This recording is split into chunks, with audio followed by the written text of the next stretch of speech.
Bonjour à tous, aujourd'hui une nouvelle vidéo.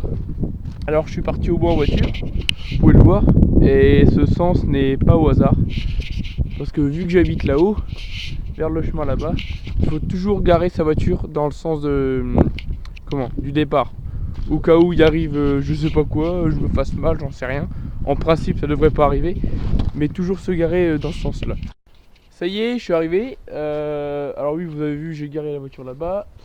Et aujourd'hui, si tout se passe bien, s'il n'y a pas trop de vent et qu'il pleut pas trop, enfin plutôt cet après-midi, j'aimerais bien couper celui-là.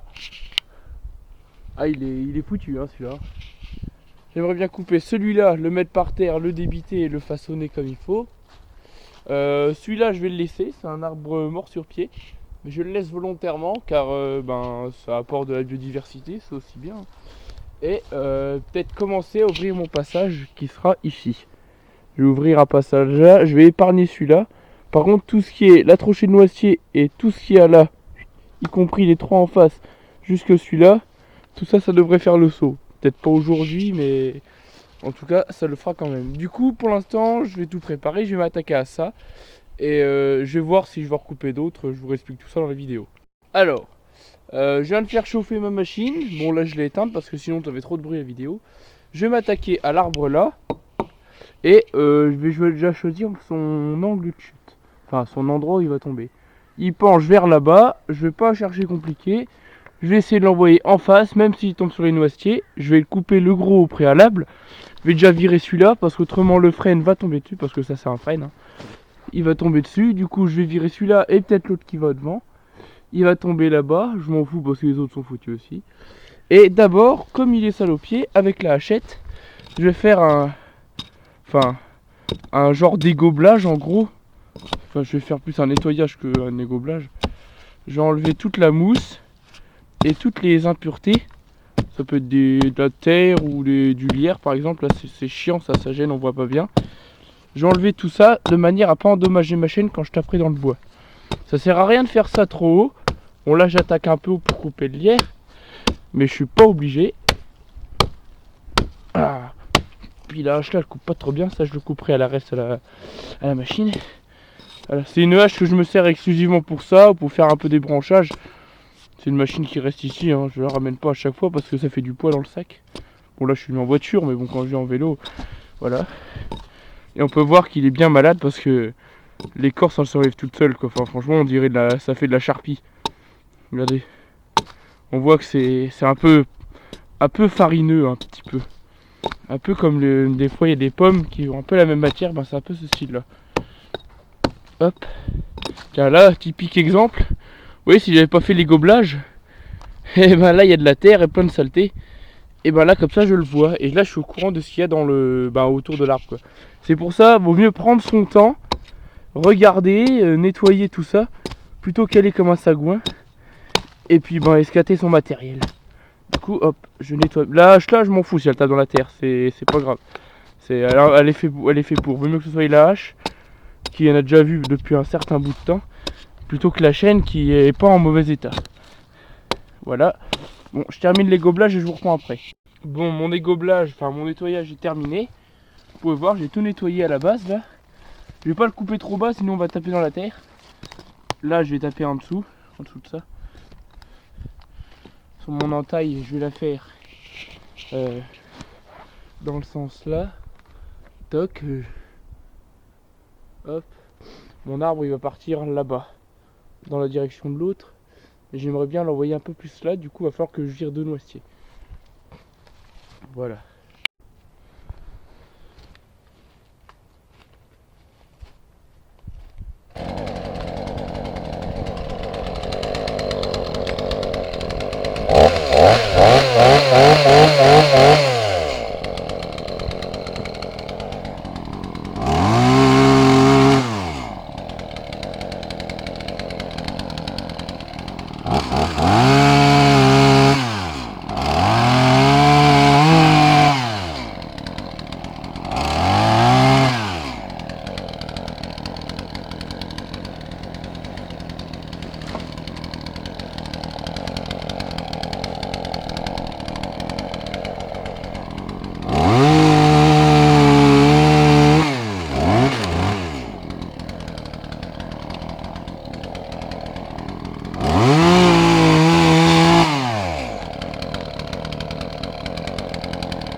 vais virer mes deux noisetiers. Alors ce que je vais faire, au lieu de les laisser là et de faire tomber l'autre l'arbre là par au-dessus, je vais tout de suite les débiter, balancer les branches à droite à gauche de manière à faire la place nette et qu'on puisse envoyer notre frêne tranquillement ici et qu'on puisse se débiter sans que ce soit trop encombré. Ça y est, j'ai terminé de débiter mes noisetiers que j'avais coupés là. Alors on peut voir, il y en a un, il était de belle dimension quand même pour un noisetier. Ah, il est beau comme tout, hein. Oh, c'est un bois de chauffage, ça brûle pas trop mal quoi. Bon, c'est pas comme le chêne ou le hêtre, mais bon, ça chauffe quand même bien. Du coup, on peut voir les morceaux qui sont par terre là.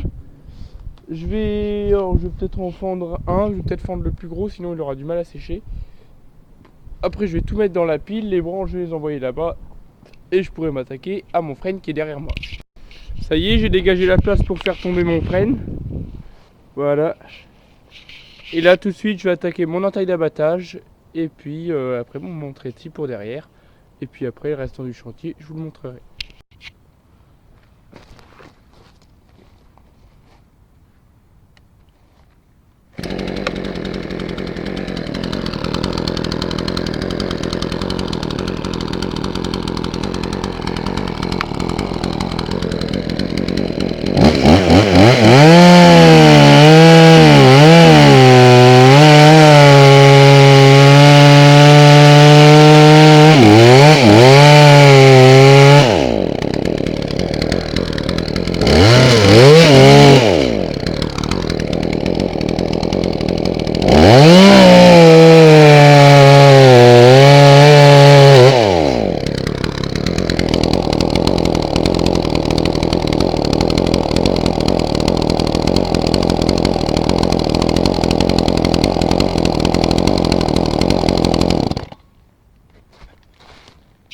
Alors j'ai réalisé mon entaille d'abattage.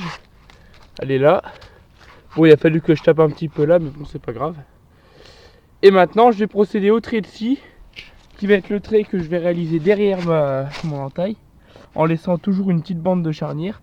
C'est la bande sur laquelle l'arbre il va pouvoir pivoter pour tomber. Et là, je vais couper un petit peu plus haut que le bas de mon entaille, à 2-3 cm plus haut, tout autour. Tac, juste ici. Et après, en principe, mon arbre devrait tomber.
Alors, ça c'est le truc qui arrive assez souvent ici. Ben, quand un arbre tombe, il se fout sur un autre tellement qu'il y en a, c'est trop d'arbres ici. Du coup, le truc que je vais faire comme d'hab, ben, c'est pas couper l'arbre qu'il y a là-bas, non. C'est marquer celui-là, et puis le couper petit à petit, quoi. J'aime pas trop faire ça, je préfère quand l'arbre il est à terre, mais bon là j'ai pas trop le choix. Puis de toute façon, n'importe où je le faisais tomber, il allait s'encrouer dans un autre. Alors bon, je vais marquer ça, et puis ben, je vais le couper, quoi.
Bon, c'est grave chiant de faire ça parce que c'est un peu dangereux quand même. Et l'arbre en fait il est en grosse tension vu qu'il est pendu sur un autre. Du coup il va falloir que je coupe encore au moins 3-4 morceaux comme ça et peut-être qu'il va finir par terre. Voilà. Enfin c'est même sûr qu'il va finir par terre. Mais le mieux possible ce serait qu'il me tombe pas dessus. Mais normalement non. Du coup je vous montre ça, je vous montre une fois qu'il est par terre. Bon, après avoir bataillé avec pendant 5-6 minutes, il était pendu sur le gros arbre là. Et en fait, il était, bon, pas parallèle à celui-là, mais pas loin en fait. Et du coup, j'ai balancé à la main. Et dans les branches, il s'est décroché là-haut. Il est parti là-haut. Du coup, là, bon, là, le danger est écarté. Il n'y a plus qu'à le débiter normalement. Je vais le marquer, le débiter. Et signe encore qu'il est malade, il est bouffé par le lierre. Et c'est pas du lierre qui a 1 an ou 2. Hein. C'est du lierre qui est déjà quand même balèze. Vous avez vu au pied, à la hache, j'en ai quand même galéré à l'enlever. Et encore un truc à retenir aussi. Quand j'ai commencé à débiter l'arbre quand il était pendu, à chaque fois il faut vraiment s'écarter parce que déjà c'est des arbres morts, il y a plein de branches mortes. Et on sait jamais exactement où il va tomber l'arbre là. Et j'ai bien fait de m'écarter parce qu'il y a ça qui est tombé. Là, une branche. Une branche, elle fait bien elle 2 mètres facile, elle fait largement 2 mètres même. Elle est tombée tout là-haut. Alors j'aime autant vous dire que si j'avais été en dessous, j'aurais été calmé. Alors c'est pour ça que je me suis bien enlevé. Je l'ai vu hocher un peu la branche là, je dis celle-là va pas tarder. Et en fait elle est vraiment tombée. Elle s'est cassée la gueule et bon j'étais loin, hein, j'ai rien cru. Mais je voulais vous montrer quand même que faut faire vraiment attention quoi, surtout quand on est tout seul. Voilà. Maintenant je vais commencer le débitage. Et puis bon bah voilà, après il va finir comme les autres arbres. Hein.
Suite du chantier, l'arbre là ici. Alors je l'ai abattu, débité. Les plus beaux morceaux je les ai mis ici. Bon, on peut voir hein, qu'il est foutu. Hein. Quand on voit ça, c'est que l'arbre il est claqué. Hein. Et signe qu'il est bien mort aussi. Alors je l'ai vu sur un morceau tout à l'heure. Merde, il est où? Ah tiens, impeccable. Le voilà. Ici, il est noir là. Hein. Là, ça, et voilà, le cœur là il est foutu. C'est-à-dire que ça va jusqu'au cœur, le cœur ici là. Et tout là c'est la canne à rose en fait. Et cet arbre là, il est bon que pour brûler. Il a aucune débouchée autre que le bois de chauffage. En raison de sa qualité qui est détériorée à cause du champignon de la canne à rose. Bon du coup l'arbre là il est tombé. Je sais pas si je vais en recouper d'autres parce que celui-là m'a pris quand même pas mal de temps étant donné que je suis arrivé déjà ici assez tard. Je vais peut-être raser les souches. Et peut-être que le temps que je le débite et tout, parce que le bois qui est moins bon, celui de la tête, je l'ai mis ici et celui-là il partira en chute. Il partira pas en bois d'1 mètre, il partira en chute, mais ça partira quand même, ce sera brûlé quoi. Ça va pas être laissé ici à pourrir par terre, ce serait un petit peu con. Du coup je vais fendre tout ça et puis je vous reprends après. Ce bois il a beau être mort, il a en tout cas un fil particulièrement droit, comme vous pouvez le voir ici. Il s'est fendu vraiment dans le milieu du milieu. Et ça franchement c'est un plaisir à fendre. Hein. Au-delà de ça, bon, ils sont foutus, ils se foutent dans les autres quand je les tombe, c'est pas très grave. Mais autrement, l'avantage c'est qu'ils ont un fil droit et ça, franchement, c'est top à fendre. J'ai même pas besoin du coin parfois. Là, là, je l'ai pris parce que avec la terre, je voyais pas les fibres comment elles étaient, je voyais pas s'il y avait un nœud. Mais autrement, je prends jamais de coin hein, et franchement, et ça c'est top. Hein. À fendre, il n'y a aucun problème. Je vais vous montrer, là, je vais essayer de vous faire quelques prises de vue, mais franchement, c'est top.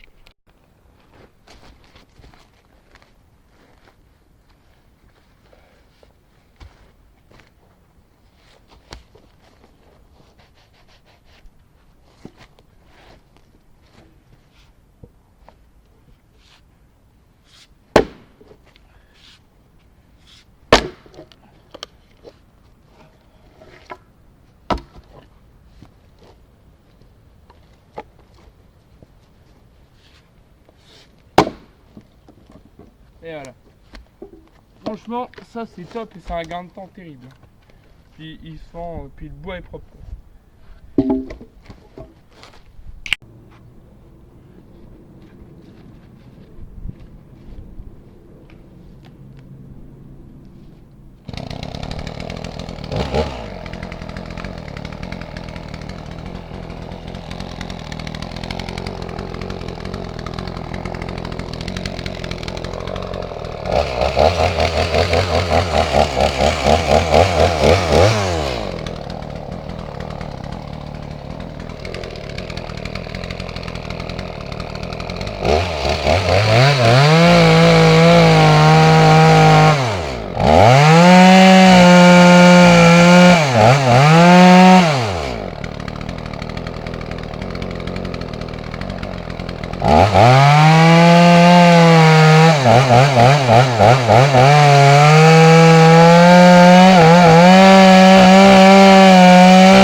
Hop, on met encore un demi par terre. Bon, là, il est un peu plus grand quand même, mais il est tombé comme je voulais. Il est tombé par terre. On peut voir là les différentes étapes d'un abattage. Ici l'entaille. Ici la charnière qui a été respectée, qui n'a pas été coupée. Et ici le trait de scie. Et puis là, bon bah l'arbre qui est tombé comme je le voulais. Hein. Vous voyez là, il y a un couloir, il n'y avait rien du tout. Et je voulais l'envoyer ici et il penchait bien. Et c'est un arbre que j'avais marqué l'année dernière, on peut voir ici. Du coup, ben là, rebelote, hein, on va le recouper, le refendre, tout ça. Vous connaissez maintenant. Hein. Si vous me suivez toutes les semaines, vous voyez un peu comment se déroulent les chantiers.